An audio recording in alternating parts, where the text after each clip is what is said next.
नमः संस्कृताय। प्रिय संस्कृत मित्राणि, संस्कृत सेवा में आप सभी का स्वागत है।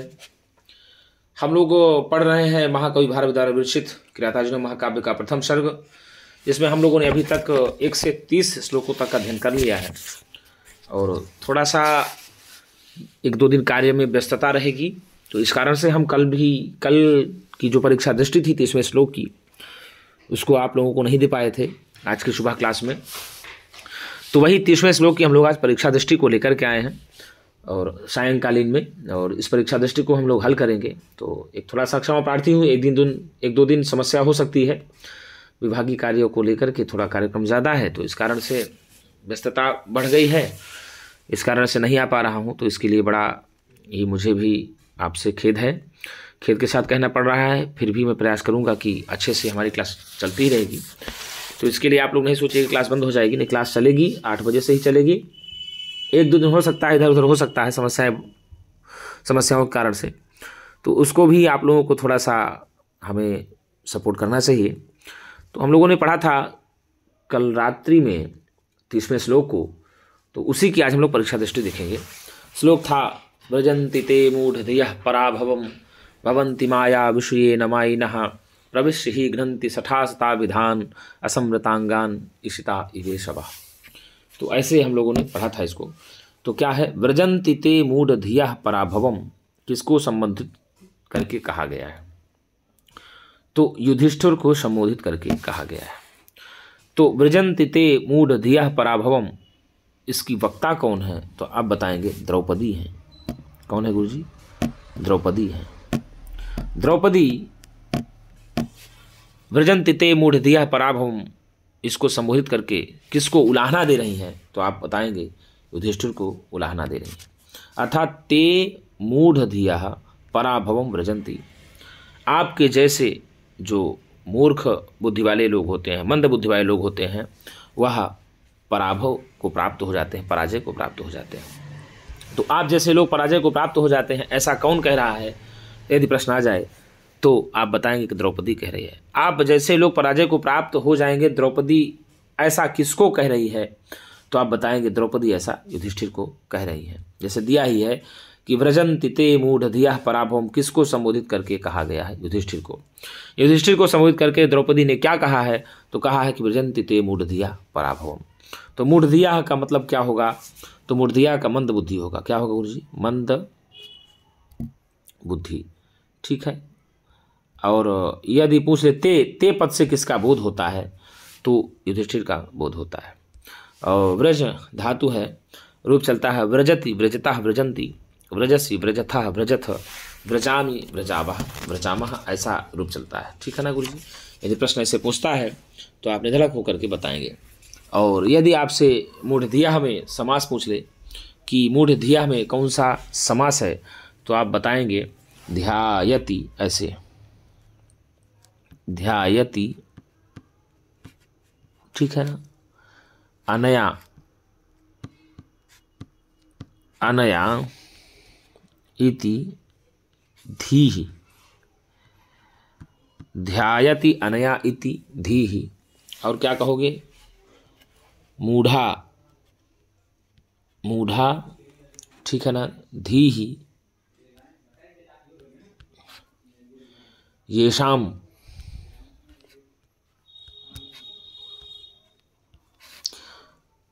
इति बन जाएगा मूढ़धिया। क्या बना? मूढ़ाधीहि येषाम इति मूढ़धिया में हो जाएगा गुरुजी बहुब्रीहि समास। कौन सा समास गुरुजी? बहुब्रीहि समास हो जाएगा। कौन सा? यदि आपसे पूछ ले कि मूढ़धिया में कौन सा समास है, तो आप बताएंगे बहुब्रीहि समास हो जाता है, ठीक है। आगे दिया भवन्ति माया विषये न मायिनः, किसने किससे कहा? तो द्रौपदी ने युधिष्ठिर से कहा। अर्थात ये जो मायाविषु, मायावियों में, मायिनः, मायावी के जैसा व्यवहार नहीं करते, नहीं होते, ते वही मूढ़धियः, मंद बुद्धि वाले लोग पराजय को प्राप्त हो जाते हैं। अर्थात जो मायावियों में मायावी का व्यवहार नहीं करते हैं वे पुरुष कैसे होते हैं? तो मूढ़धिया पुरुष होते हैं, मंद बुद्धि वाले पुरुष होते हैं। क्या कहा गुरु जी? मंद बुद्धि वाले पुरुष होते हैं। और जो मायावियों में मायावी का व्यवहार नहीं करते वह मंद बुद्धि वाले पुरुष होते हैं। ऐसा कौन बोल रही है? तो द्रौपदी बोल रही है। जो मायावियों में मायावी का व्यवहार नहीं करते हैं वह पराभव को प्राप्त होते हैं। ऐसा युधिष्ठिर किनके प्रति कह रही है? तो युधिष्ठिर के प्रति द्रौपदी कह रही है। कौन कह रही है जी? ऐसा द्रौपदी युधिष्ठिर के प्रति कह रही है। अब प्रविश्य ही घ्नन्ति सठास तथा विधान, यहाँ घ्नन्ति पद में कौन सी धातु है? तो हन धातु है। कौन सी धातु है? हन धातु है। हन हिंसागत्यो हो, हन हिंसागत्यो धातु है, हिंसा के अर्थ में आती है। रूप चलता है, आपको बता दें, ऐसे हंति हतः घ्नन्ति, ठीक। फिर चला हंसी हथः हथ, फिर चला हन्मी हन्मी हन्वः हन्मः,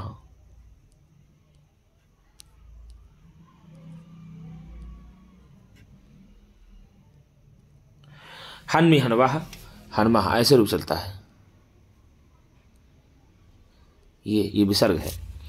तो हंति हतः घ्नन्ति, हंसी हथः हथ, ये हसः हथ, हन्मी हन्वः हन्मः, ऐसे रूप चलता है। ठीक है ना। हन धातु का है, हन हिंसागत्यो धातु है इसमें। तो प्रविश्य ही घ्नन्ति सठास तथा विधान, ठीक है ना। अर्थात यहाँ हन धातु है। कौन सी धातु है? हन हिंसागत्यो धातु है, हिंसार्थक धातु है। तो यह हन धातु प्रथम पुरुष बहुवचन की क्रिया है। किसकी है गुरु जी? हन धातु प्रथम पुरुष बहुवचन की क्रिया है। सठा मतलब 60 लोग, ठीक है ना।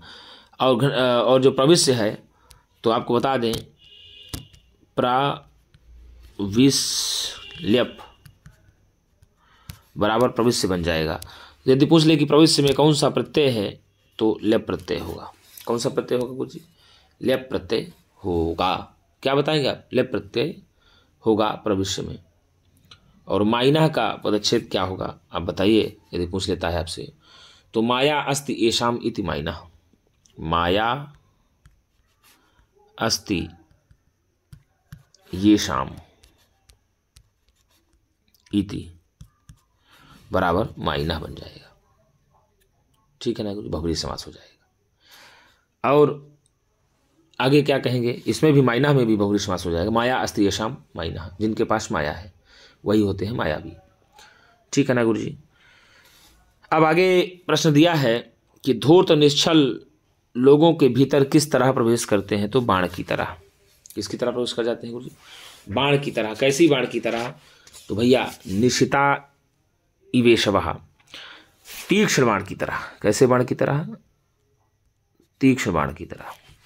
प्रश्न अगर आ जाए कि धूर्त निश्चल लोगों के भीतर किस तरह प्रवेश कर जाते हैं, तो तीक्ष्ण बाण की तरह प्रवेश कर जाते हैं। तीक्ष्ण बाण की तरह निश्चल लोगों के भीतर क्या प्रवेश मतलब कहा?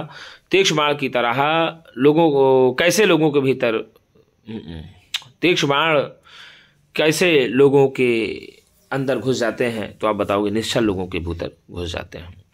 धूर्त निश्चल लोगों के भीतर किस तरह प्रवेश करते हैं? तो बाण की तरह प्रवेश करते हैं। तो उपमा दी गई है, उपमा दी गई तो उपमा अलंकार हो जाएगा। वो है ना श्लोक है, असंव्रतांगान इशिता इवेशवः। इवेशवः ईशवः पद है। ईशवः मतलब क्या होता है? तो आप बताएंगे बाण का लिए किया गया है। ईशवः पद से किसका बोध होता है इस श्लोक में? आप बताएंगे बाण का बोध होता है। इवेशवः पद से क्या बोध हो जाता है? उपमा अलंकार का बोध होता है। ठीक है ना। असंव्रतांगान मतलब खुले हुए अंगों वाले, तथा विधान उन जैसे लोगों को। ठीक है ना।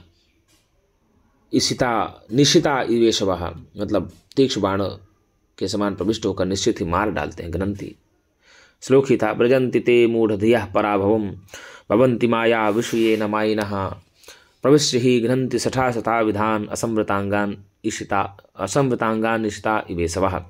अर्थात ये जो पुरुष मायावियों में मायावी का व्यवहार नहीं करते हैं वे मंदबुद्धि पराजय को प्राप्त हो जाते हैं, क्योंकि जो सठ व्यक्ति होते हैं, जो धूर्त लोग होते हैं, वह असमृतांगान बिना ढके हुए अंगों वाले तथा विधान उन जैसे लोगों को, ठीक है ना, और निशिता इवेशवः अर्थात तीक्ष्ण बाण के समान प्रविष्ट होकर के ग्रंथि मार डालते हैं। कैसे लोग हैं जो तीक्ष्ण बाण के समान साधारण लोगों को मार डालते हैं? आप बताएंगे धूर्त लोग। कैसे लोग गुरुजी? धूर्त लोग।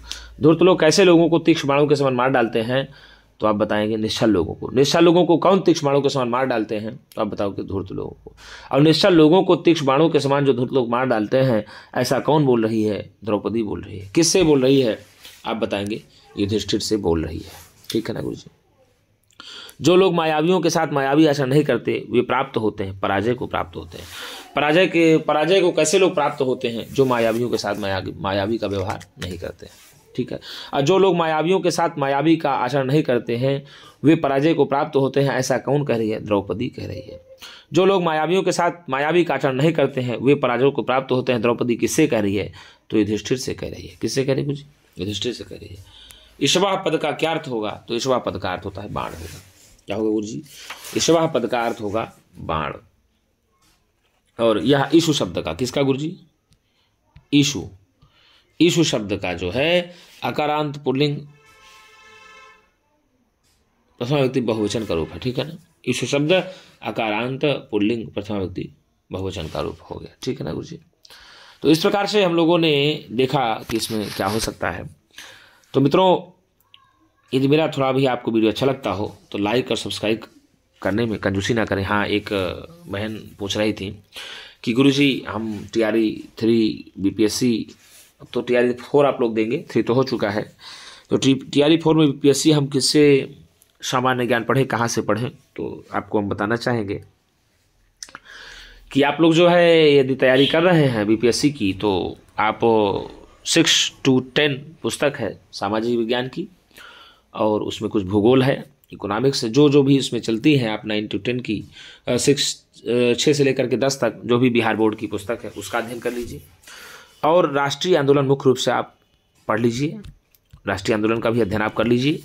और उसके साथ 10 नंबर मैथ का आता है, आपकी मैथ अगर अच्छी हो तो थोड़ा उसको तैयार कर लीजिए। और आपको बताएं कि इससे बाहर कुछ नहीं आना है, और थोड़ा सा करंट अफेयर्स आप देखते रहिए।